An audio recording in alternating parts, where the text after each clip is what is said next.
ఉన్న బంగారాన్ని విడిపించి ఆ రోజు ఆన్లైన్ రేటుకే మేము కొంటాం. Sharma gold company.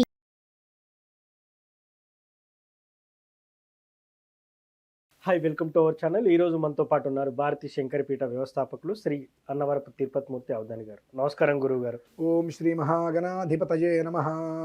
సార్, మిమ్మల్ని ప్రతి సంవత్సరం చూస్తూనే ఉన్నాం. శివరాత్రి రోజు ఏదో ఒక కార్యక్రమాన్ని తలపెడతా ఉంటారు. నిజం చెప్పాలంటే ఎప్పుడు కూడా మీ మాటల్లో లోకం బాగుండాలి, ఎటువంటి అనారోగ్యాల పాలవ్వద్దు, ప్రకృతి విపత్తులు జరగద్దని చెప్పేసి కొన్నిసార్లు మీరు కూడా ఇంట్లో హోమాలు కూడా చేస్తూ ఉంటారు. అదేవిధంగా ఈ శివరాత్రికి మీరు ఎలాంటిది చేయబోతున్నారు, ఏ కార్యం చేయబోతున్నారు? ఓం శ్రీ మహాగణాధిపతయే నమః. సంవర్తాగ్నితటి ప్రదీప్తకనక ప్రస్పర్ధితేజోమయం గంభీరధ్వని సామవేదజనకం తామ్రాదరం సుందరం అర్ధేందుద్యుతిలోలపింగళజటాభార ప్రబద్ధోరగం వందే సిద్ధసురాసురేంద్రనమితం పూర్వం ముఖం శూలినః. ఓం నమో భగవతే రుద్రాయ. ఓం నం శివాయ గురవే నమః. భారతీయ శంకరపీఠం భక్తులకు, అశేష ప్రేక్షకులకు శుభాభివందనాలు, శుభాశీస్సులు. శివరాత్రి ఇప్పుడు మనకు 349 సంవత్సరముల తర్వాత వచ్చినటువంటి అద్భుతమైన రమ్య యోగ శివరాత్రి. ఇందులో భూత, వర్తమాన, భవిష్యత్ కాలాలలో ఇప్పటివరకు కూడా భూతకాలంలో జరగనటువంటి మహాకృతం చేస్తున్నామండి. రుద్ర సంపుటితో రుద్ర పాశుపతం 72 గంటలు ఏకధాటిగా 360 శివలింగాలకు 72 గంటల సేపు ఏకధాటిగా గోక్షీరం అనగా ఆవు పాలతోటి, నవగంధాలతో, ఈ నవగంధాలు అంటే మనకేవో బయట దొరుకుతాయి అనుకుంటారు.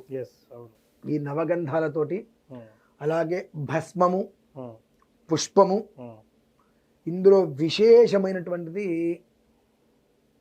పంచవృక్ష క్షీరం, అంటే 5 రకాల చెట్ల నుంచి పాలు తెప్పిస్తున్నామండి.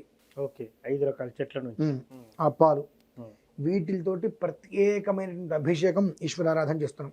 మొదటి రోజు అనగా 6వ తారీఖు ఆవు పాలతోటి అభిషేకం చేస్తున్నాం.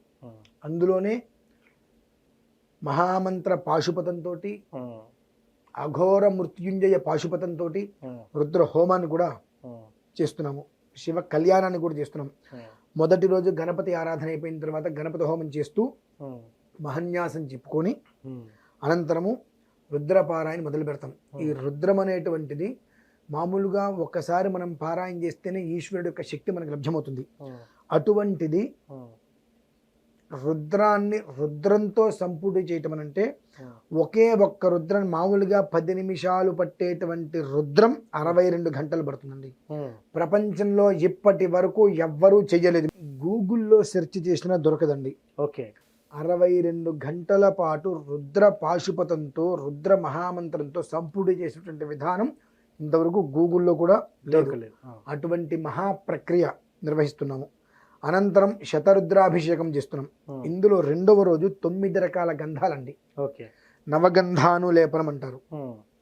మనకు మామూలుగా అష్టగంధాలు బయట దొరుకుతాయి, అవి కాదండి. మారేడు గంధం, తులసి గంధం. తులసిలో 2 రకాలు ఉంటాయి. అవునండి. మారేడు గంధం ఒకటి చేస్తున్నాం, తులసి గంధం. ఆ తులసిలో 2 రకాలు. తర్వాత వచ్చేటప్పుడు మనకు పాలాశ గంధం, తర్వాత మనకు ఇది జిల్లేడు గంధం, చండ్రతో తీసేటువంటి గంధం.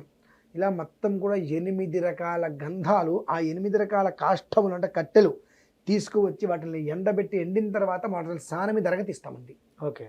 మనకు చందనోత్సవం జరిగినప్పుడు సింహాచలంలో స్వామివారికి ఎలా అయితే చందనం అరగతీస్తారో అలా రక్తచందనం, ఇలా మొత్తం నవగంధాలు కూడా తీసుకువచ్చి చెక్కలు వాటిని అరగతీస్తాం. అరగతీస్తే గంధం వస్తుంది. ఆ 9 రకాల గంధాలతో ఈశ్వరుడికి అభిషేకం అండి. మరి 9 రకాల గంధాలతో ఈశ్వరుడికి అభిషేకం చేస్తున్నామంటే ఈ మానవ జీవితంలో మనకు ఉన్నటువంటి ఎన్ని రకాల దుర్దోషాలైతే కనుక జన్మాభ్యాసాదు జన్మ ప్రభృతి ఇప్పటి వరకు మనల్ని తరుముకుంటూ వస్తున్నాయో అవన్నీ కూడా ఆ క్షణకాలంలోనే కూడా భస్మం అయిపోతాయండి. అటువంటి గంధాలు 9. ఉమ్, అందులో చంద్ర విశేషమైంది. ఉమ్, ఈ చంద్ర దేనికి ఉపయోగపడుతుంది? రుణం అనేటువంటిది పూర్తిగా నిర్వీర్యం చేయడానికి. ఉమ్, అలానే అసలు దీనికి ప్రధానమైన మూలం ఉమ్, ఈ ఒక్క వచ్చేటువంటి యుగాదికి రాజుగా కుజుడు ఉన్నాడు. ఉమ్, కుజశని కలయిక ఉంది కనుక Hmm. దానివల్ల నుంచి మనం చూసేటువంటి ఇబ్బందులు చాలా ఎక్కువగా ఉన్నాయి. కాబట్టి మానవులలో ఇప్పటికే ఎన్నో రకాలైనటువంటి ఆర్థిక మానసిక సమస్యలతో సతమతమవుతూ జీవితం ఎలా భగవంతుడా అనేటువంటి బాధల్లో ఉన్న వారికి మూలిగే నక్క మీద తాటికాయ పడింది అన్నట్టుగా ఇంకొక దెబ్బ తగలవద్దు ఉమ్, అనేటువంటి దృష్టితో బహుశా ఆ భగవంతుడే భక్తవత్సలుడు అనేటువంటి పేరు కూడా ఈశ్వరుడికి ఉంది కనుక ఆయనే ఈ యొక్క విధానాన్ని ఇన్ని సంవత్సరాల తర్వాత మళ్ళీ మానవులందరికీ కూడా కష్ట సమయం ఆసన్నమైంది కనుక అందులోంచి బయటికి తీసుకురావాలని చెప్పి ఆయన తీసుకొచ్చేటువంటి మహాశివరాత్రి ఇది కనుక 2వ రోజు ఆ రకంగా చేస్తున్నాం. ఇక 3వ రోజు పుష్పాభిషేకాలు ఫలాభిషేకాలు చేస్తూ భస్మంతో విశేషంగా అభిషేకం ఉంది. చేసిన తర్వాత సంధ్యా సమయంలో అగ్నిహోత్రం అంటే స్వామివారి మనం అగ్నిహోత్రంలోకి దిగి చేసేటువంటి విధానం. లింగోద్భవ కాలంలో 360 శివలింగాలు అంటే ఇప్పుడు ఆల్రెడీ మన ఆలయంలో 360 శివలింగాలు ప్రతిష్ఠ జరిగింది. అవును, ఇది కాకుండా మళ్ళీ మట్టితోటి 360 శివలింగాలు తయారు చేస్తున్నాం. ఓకే, చేసి కైలాస యంత్రం అంటే మనకు మన ఇల్లు ఎలా కట్టుకోవాలి అనేటువంటిది ఒక ప్లాన్ ఉంటుంది. అలానే కైలాసం ఎలా ఉంటుందో ఒక యంత్రం ఉంటుంది. ఆ కైలాస యంత్రంలో ఎలా అయితే ఉంటుందో ఆ యంత్ర విధానాన్ని అనుసరించి 360 శివలింగాలను కూడా స్థాపించి 11 రకాల ఆవరణార్చన ఉంది. ఉమ్, ఈ 11 రకాల ఆవరణార్చనలో ఒకదాని తర్వాత ఒకటి వస్తూ ఉంటుంది. ఆ 11 రకాల ఆవరణార్చనలు పూర్తి చేసిన తర్వాత రుద్రాభిషేకం అనంతరం మహాపూర్ణాహుతి. ఇవి 72 గంటల పాటు ఏకధాటిగా 6వ తారీఖు ఉదయం మొదలు పెడితే 9వ తారీఖు ఉదయం వరకు ఓకే, 3 రాత్రులు 3 పొగళ్ళు ఆ ఈశ్వరుడి మీద ధార ఆగదు. అభిషేకం ఎస్, ధార పడుతూనే ఉంటుంది. Hmm. ఇక్కడ రుద్రం చెప్పేటువంటి కంఠం ఆగదు.